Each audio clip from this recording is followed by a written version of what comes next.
नमस्कार दोस्तों, आज 7 जुलाई 2023 और आज प्रधानमंत्री नरेंद्र मोदी आए हुए हैं गोरखपुर में वंदे भारत ट्रेन का उद्घाटन करने। यह गोरखपुर से चलने वाली पहली वंदे भारत ट्रेन होने वाली है और यह गोरखपुर को लखनऊ से होते हुए इलाहाबाद तक, यानी अब प्रयागराज जिसे नाम दे दिया गया है, उसे कनेक्ट करेगी।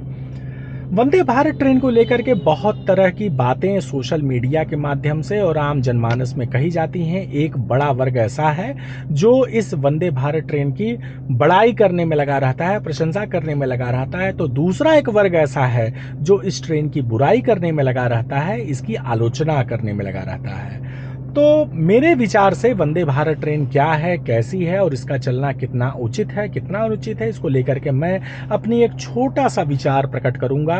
और बहुत ज़्यादा मुझे कोई जानकारी नहीं है और इसे प्रो बीजेपी या प्रो कांग्रेस या इस तरह के पॉलिटिकल कंसेप्शंस में रखने की आवश्यकता भी नहीं है मेरी इस बात को। मैं इसे एक बेहद आम भाषा में एक आम भारतीय नागरिक के तौर पर मैं अपनी बात को कहूँगा। मेरी ये सोच है कि भारत में रेलवे जो है वह बहुत ही महत्वपूर्ण एक ऑर्गेनाइजेशन है। भारत में रेलवे के बिना आप कल्पना नहीं कर सकते हैं कि यहाँ के लोग अपना कम्युनिकेशन, अपना संचार और अपना अपना एक जगह से दूसरे जगह पे जाने का जो यातायात है उसको ये पूरा कर पाएंगे। तो भारतीय रेलवे बेहद ही महत्वपूर्ण ऑर्गेनाइजेशन है और इस महत्वपूर्ण ऑर्गेनाइजेशन में यदि कोई उत्थान होता है, यदि कोई तरक्की होती है, किसी तरह की प्रगति होती है, तो उसका स्वागत होना चाहिए। भारतीय रेलवे जिस तरीके से अपनी ट्रेनों को चलाती है, जो कि बहुत तेज गति की नहीं होती हैं, जो कि बहुत ज़्यादा समय लेती हैं एक स्टेशन से दूसरे गंतव्य तक जाने में, तो अगर यदि कोई भी ऐसा माध्यम हमारी सरकार या हमारे जो नीति निर्माता हैं वह ये लेके आते हैं कि एक ट्रेन एक स्थान से दूसरे स्थान तक कंपैरेटिवली कम समय में तेज गति से अगर वो उस दूरी को तय करती है, तो उसका स्वागत होना चाहिए। हाँ, ये अवश्य है कि जिस तरीके से ये ट्रेनें संचालित की जा रही हैं, इनका किराया सामान्य ट्रेनों के मुकाबले में, यहाँ तक कि एक्सप्रेस ट्रेनों के मुकाबले में लगभग दोगुनी कीमत पर इसको चलाया जा रहा है। तो इसको एक सोचने की ज़रूरत है कि यह कितना फ्रूटफुल हो पाएगा और कितने लोग इसका इस्तेमाल कर पाएंगे।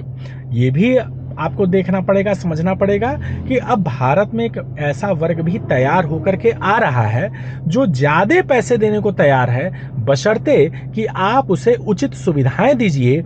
आप उसे वह सुविधाएं दीजिए कि वह एक स्थान से दूसरे स्थान की दूरी को जल्दी से जल्दी तय कर पाए।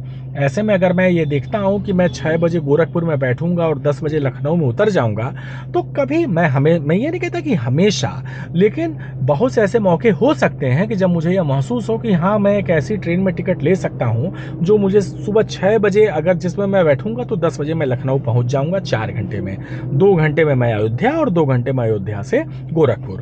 तो एक विकल्प ये होना चाहिए कि एक ऐसे वर्ग के लिए जो पेइंग कैपेसिटी जिसके पास है, और अगर पेइंग कैपेसिटी उसके पास है, तो वह एक स्थान से दूसरे स्थान की दूरी को कंपैरेटिवली कम समय में तय कर सके और सार्वजनिक परिवहन का उपयोग करके तय कर सके। ये एक बहुत ही अच्छी बात है। लेकिन भारतीय रेलवे की एक दूसरी तस्वीर भी है जहां पर हम देखते हैं कि एक नॉर्मल एक्सप्रेस ट्रेन में या एक मेल सुपरफास्ट में वहाँ के जनरल कोच की स्थिति, वहाँ के स्लीपर कोच की स्थिति और वहाँ के एसी कोच की स्थिति, तमाम ऐसे वीडियो सामने आए हैं जहाँ पर एसी कोच में लोग भरे पड़े हुए हैं और कैसे घुसे हैं भगवान ही मालिक है।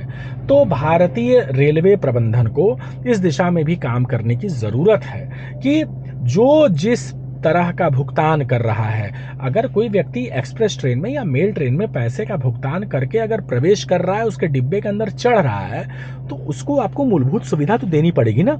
वह क्यों फर्श पर लेट के जा रहा है, उसके बच्चे क्यों शौचालय के पास बैठ के जा रहे हैं, क्या वो इस चीज के लिए पैसे दिया है कि उसके बच्चे शौचालय के पास बैठ के जाएं? क्या वो इस चीज के पैसे दे रहा है कि वह जो है ट्रेन के फाटक के पास लटक करके जाए?